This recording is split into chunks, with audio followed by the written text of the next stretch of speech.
এবার মেগাস্টার শাকিব খান এবং আফরান নিশোর কন্ট্রোভার্সি নিয়ে সবার সামনে মুখ খুললেন আফরান নিশো।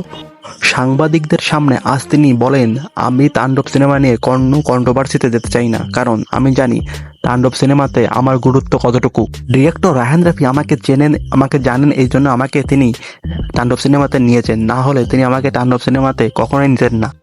তিনি আরও বলেন, আমি এখানে কোনো মেগাস্টার শাকিব খানকে চিনি না বা জানি না, কারণ তিনি তার জায়গা থেকে মেগাস্টার সুপারস্টার এবং আমি আমার জায়গা থেকে আমার যতটুকু ফ্যান বেজ আছে আমি ততটুকুর ভিতরে সীমাবদ্ধ থাকি। কিন্তু শাকিব খানের যে ফ্যান বেজ আছে তারা অনেক টক্সিক এবং তারা মানুষকে অযথা অপমান করে।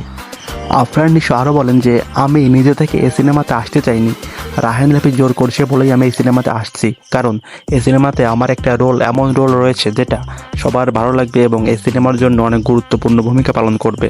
তাই আমি এখানে একা নিজে থেকে সেদে আসিনি, শাকিব খান বলুক আর শাকিব খানের ফ্যান বলুক, এটাই সত্য।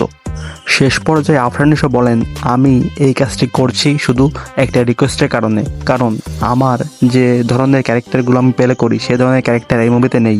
এই মুভিতে একটি অন্যরকম ক্যারেক্টার আমার প্লে করতে হবে, যেটার জন্য আমার অনেক কষ্ট হয়েছে এবং আমি এটা প্র্যাকটিস করেছি অনেক দিন ধরে। তাই সবাইকে বলবো, এই কন্ট্রোভার্সি বাদ দিয়ে আমাদের তাণ্ডব সিনেমাকে সবাই একসঙ্গে সাপোর্ট করুন এবং আমাদেরকে সামনের দিকে এগিয়ে যেতে দিন।